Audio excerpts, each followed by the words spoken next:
Este é o site Acervo Digital Cristão, site que disponibiliza livros gratuitos para uma meditação na palavra do Senhor.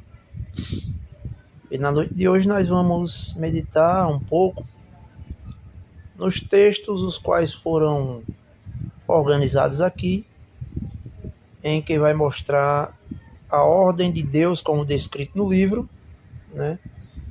E essas ordens têm como objetivo manifestar aos cristãos reunidos para adoração e ministério. Esse livro é tido como a resposta bíblica à ordem eclesiástica tradicional. Vamos começar a introdução aqui. A ordem de Deus, temos o prefácio, e vamos fazer um pouco da leitura desse prefácio quando diz o seguinte: este livro tem por objetivo exaltar o Senhor Jesus Cristo e estabelecer o fato de que a palavra de Deus deve ter a supremacia sobre quaisquer ideias e tradições humanas. Confiamos que estas páginas não apenas resultarão em glória e honra ao nosso Senhor Jesus Cristo, como também serão para a bênção dos filhos de Deus. Eu tenho lido este livro, como muitos irmãos já o leram, e de fato nós podemos constatar que este livro é uma bênção. Ele traz versículos bíblicos que respaldam a ideia composta aqui. A doutrina ensinada aqui tem muitos versículos bíblicos que vão comprovar a veracidade do ensino. E desejamos que aqueles que leem este livro, que o Espírito Santo esteja conduzindo o seu coração à compreensão das verdades descritas aqui, que estão compostas na palavra de Deus. E o irmão Bruce Einstein continua. Ele diz assim: ao longo das páginas deste livro, procuraremos apontar com fidelidade e cremos que também com amor a falta de fundamento bíblico para a ordem de governo e prática tradicionalmente aceita entre os cristãos professos. Ao mesmo tempo, nosso objetivo é apresentar princípios bíblicos da ordem estabelecida por Deus para o funcionamento de uma assembleia cristã. Não temos a intenção de denigrir qualquer uma das denominações existentes na cristandade ou os cristãos associados a elas. Não tivemos por objetivo fazer uma análise crítica das várias denominações religiosas existentes no cristianismo professo, apenas pela crítica em si mesma, mas para apontar os erros do sistema como um todo. Nosso grande desejo é tornar conhecida a ordem bíblica dada por Deus para os cristãos se congregarem para adoração e ministério da palavra, de maneira que todos os que tiverem tal exercício possam conhecer esse padrão em sua simplicidade. Confiamos que nas muitas coisas que comentamos aqui possa ficar notório o nosso genuíno amor e preocupação para com toda a família de Deus. O autor não reivindica para si a originalidade da verdade que está compilada aqui. Estas coisas têm sido escritas e ensinadas por irmãos por mais de 150 anos. Nesta obra, procuramos meramente fazer uma nova apresentação dessas verdades, salvo indicação em contrário. As citações bíblicas utilizadas na edição em português foram extraídas da Bíblia traduzida por João Ferreira de Almeida em suas versões Fiel, Revista e Corrigida e Revista e Atualizada. Encomendamos agora o leitor ao Senhor e à verdade que está aqui compilada. Nossa oração é que cada cristão que vier a ler este material será honesto, espiritual e maduro o suficiente para reconhecer a verdade que é aqui apresentada. Que Deus possa nos dar graça para cumprirmos a sua vontade. E a partir daqui ele já começa com uma pauta, né? A pauta é o denominacionalismo ou as várias denominações. E a pergunta é se o denominacionalismo é uma ordem de Deus ou do homem, né? Se foi Deus que mandou com que os homens criassem tantas denominações, tantos partidos, tantas divisões, sob pretexto de todos fazerem parte de um só corpo, quando este corpo está dividido em sistemas criados por homens, né? Então, o autor começa aqui, a partir dessas linhas, dizendo o seguinte: todos os cristãos, em maior ou menor medida, buscam na palavra de Deus, a Bíblia, o caminho da salvação.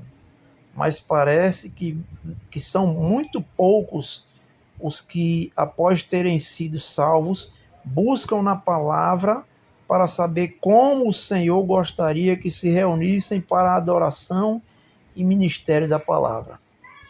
Então o autor começa aqui enfatizando o fato de que quando o cristão se trata de salvação, o cristão busca na palavra de Deus respaldo para isso.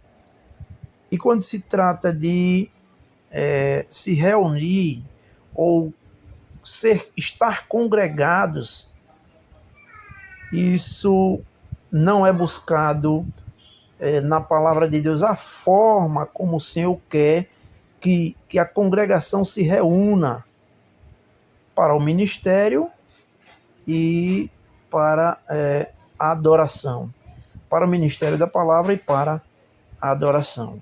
E ele continua: apesar de todos acreditarem que só existe uma forma de serem salvos, muitos consideram que deve ficar a critério de cada um escolher como devem adorar. Na verdade, quem deve dizer a maneira como deve ser adorado é aquele que é digno de adoração. Não é o adorador que estabelece como devemos adorar, mas é o adorado que diz como quer ser adorado. E isso, obviamente, está claro nas Escrituras. Qualquer cristão sincero que verdadeiramente queira entender e saber a vontade de Deus, buscará isso na palavra. Certa feita, o Senhor Jesus diz que se alguém quiser fazer a vontade dele, conhecerá a respeito da doutrina. E essa doutrina, obviamente, está estabelecida na palavra de Deus. Certamente, muitas vezes, acontece de essa doutrina ser deturpada pelo doutrinador ou ensinador não está sendo guiado pelo Espírito Santo, como diz Efésios 4, de 11 em diante, quando diz que é Deus quem dá os dons, né? Dons esse de apóstolos, profetas, evangelistas, pastores e mestres, com o fim da edificação do corpo de Cristo, que é a igreja. Muitas vezes nós queremos fazer todos esses papéis juntos, como se esses papéis fossem coisas que o homem pudesse criar, tivesse capacidade de exercer, quando na verdade o texto é claro dizendo que Deus dá dons aos homens, uns para, e assim ele vai mostrando ali que nem todos têm o mesmo dom, e é Deus quem dá o dom a cada um, separando assim pessoas segundo a sua graça, para que essas pessoas realmente possam edificar o corpo de Cristo, que é a igreja. Continuando aqui, ele diz: no cristianismo de nossos dias, parece que os cristãos estão agindo como os filhos de Israel no tempo dos juízes. Cada um fazia o que parecia bem aos seus olhos. Isso acontece quando nós não atentamos para o norte, para aquilo que vai nos dizer o que fazer. Quando nós não temos um norte, não temos uma instrução dizendo o que devemos fazer ou como devemos fazer, então nós fazemos da maneira que acharmos melhor ou que atraia mais público, quando na verdade nós temos a palavra de Deus como este norte, como o nosso fundamento de fé, em quem nós devemos nos sujeitar e nos limitarmos tão somente ao que está escrito na palavra. Eu gosto de lembrar daquilo que o Senhor disse a Moisés: tende o cuidado de fazer tudo quanto tenho te ordenado. Assim o Senhor faz hoje com a igreja. A igreja deve fazer apenas aquilo que lhe é ensinado, que lhe é ordenado. Não precisamos criar nada para impressionar a Deus ou atrair pessoas. Deus tem os seus meios de ser adorado e ele usa tão somente a sua graça para atrair pessoas a ele pelo sacrifício do seu filho e não pelo que os homens fazem ou deixam de fazer em nome do Senhor. Esse texto em que eu li aqui, ele está em Juízes 17:6, quando diz: naqueles dias não havia rei em Israel, cada um fazia o que achava mais reto. Mas veja, naqueles dias não havia rei em Israel, mas Israel já teve reis, e os reis estabeleciam aquilo que o povo deveria fazer. Porém, quando não há um rei, quando não há um líder, quando não há um instrutor, então o povo fica sem saber o que fazer. E cada um vai fazer a sua maneira. Porém, a igreja, ela nunca está sem o seu Senhor. A igreja nunca está sem o seu Senhor. O Senhor subiu aos céus e ele enviou o seu Espírito Santo, dizendo que o Espírito Santo nos guiaria a toda a verdade. Em Juízes 21:25 também diz a mesma coisa. É outro texto, mas a mesma expressão. Naqueles dias não havia rei em Israel, cada um fazia o que achava mais reto. Ainda em Deuteronômio também vai dizer: não procedereis em nada segundo estamos fazendo aqui, cada qual tudo o que bem parece aos seus olhos. Ou seja, não devemos proceder desta maneira. Provérbios 21:2 vai dizer que todo caminho ao homem é reto aos seus próprios olhos, mas o Senhor sonda os corações. Então é importante nos limitarmos àquilo que o Senhor quer, confiarmos na direção do seu Espírito que nos foi dado, para que por meio do Espírito Deus possa estabelecer tanto o seu querer como a sua vontade, segundo lhe apraz, né? Pois é Deus quem efetua em nós tanto o querer como o realizar, nos diz a palavra do Senhor. Como resultado disso, existe hoje uma imensa variedade de opiniões sobre a adoração cristã, a boa parte conflitante entre si. É nisso que dá conflitos, divisões, cada um querendo defender a sua própria bandeira e se chamando irmãos, quando na verdade deveríamos todos estarmos reunidos em um só nome, o nome de Cristo, entendendo que esse Senhor é quem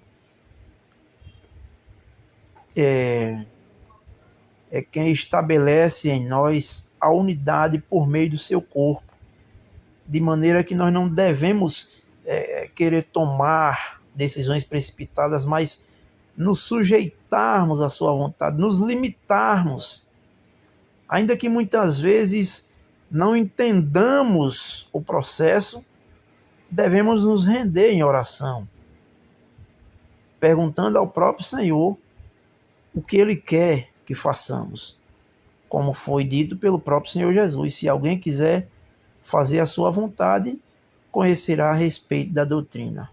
Ou Deus não sabe se você quer ou não fazer a vontade dele? Certamente sabe. Ao longo dos anos, a maioria dos cristãos tem adorado cada um à sua maneira ou segundo um estilo peculiar às suas preferências pessoais e afiliação denominacional. Não concordo com essa denominação, então vou e abro outra denominação e coloco outro nome e estabeleço ali um catecismo, né? Uma confissão, né? Selecionando ali os versículos que eu achar mais convenientes para que aquela denominação funcione de acordo com aquele catecismo, com aquela confissão de fé, né? E os membros estejam ali presos àquele catecismo, àquela confissão, limitados àquilo para que não venham tomar decisões que o sistema denominacional não aprove, né? Então, as pessoas acham que a palavra de Deus ela não é suficiente, né? É preciso você criar um sistema, uma sistemática, um catecismo, ou um cardápio, né? Talvez eu não deva usar essa expressão, mas um livro de orientações que vão limitar aquela denominação, aquele rebanho, a tão somente aquele estilo de vida, de adoração e culto que foi selecionado pelos os líderes daquela denominação. Por gerações, os cristãos têm literalmente aceitado o que a tradição legou à igreja sem questionar, na verdade. Sem questionar. Na verdade, a maioria acha que é assim que Deus quer que seja. Ou seja, você entra em uma denominação ali e conhece ali o sistema doutrinário dela e decide se aceita ou não e não pode questionar. Ou você aceita ou você não aceita. Se você questionar, então você é tido como rebelde, como herege, como contencioso, como qualquer outro adjetivo desta natureza. Será que Deus se importa com a maneira como seu povo o adora? Ou o modo como se reúnem para o ministério da palavra? Será que ele tem uma opinião a respeito deste assunto? Já é hora de voltarmos aos fundamentos do cristianismo e buscarmos novamente nas Escrituras o que Deus tem a dizer sobre o assunto da ordem na igreja, já que ela é a igreja de Deus. Atos 20 e 28. Certamente, ele deve ter algo a dizer sobre o modo como os cristãos devem adorar. E Atos 20 e 28 vai dizer o seguinte: atendei por vós e por todo o rebanho, sobre o qual o Espírito Santo vos constituiu bispos, para pastoreardes a igreja de Deus, a qual ele comprou com o seu próprio sangue. Então, que Deus nos ajude a nos limitarmos àquilo que a palavra do nosso Deus quer que nós façamos, como a igreja deve funcionar, como a assembleia deve funcionar. E ele continua: cremos que o padrão para a adoração cristã e o ministério da palavra é também para o governo da igreja estejam na Bíblia, mas parece que a maioria dos cristãos perdeu isso de vista. Infelizmente, isso é uma grande verdade. Já que devemos estar sempre preparados para responder com mansidão e temor a qualquer que vos pedir a razão da esperança que há em nós. 1 Pedro 3,15. Precisamos ser capazes de dar uma resposta vinda da palavra de Deus quanto à razão de adorarmos do jeito que o fazemos. Sendo assim, será que podemos apontar à autoridade das Escrituras o modo como nos reunimos como cristãos para adoração e ministério da palavra? Ou será que estamos apenas seguindo as tradições de homens? Então é uma pergunta, uma avaliação a ser feita para cada um de nós. Avaliarmos pela palavra se de fato estamos adorando como Deus quer ou se estamos seguindo tradições de homens. Continuando. A fim de estimular nossos pensamentos ao longo destas linhas, faremos algumas perguntas com o desafio a todos os crentes quanto à autoridade bíblica da sua forma de adoração. As perguntas a seguir não têm por objetivo criticar a ordem adotada pela igreja dos dias atuais na adoração e ministério da palavra, mas sim estimular nossos pensamentos quanto a qual seria realmente a ordem estabelecida por Deus. Então, a partir daqui começa uma série de perguntas e no próximo estudo nós iremos dar continuidade com o tema um desafio ao fundamento bíblico do cristianismo denominacional. Espero que os irmãos acompanhem esta série de estudo e que a graça de Deus continue nos ajudando para a glória do teu Filho.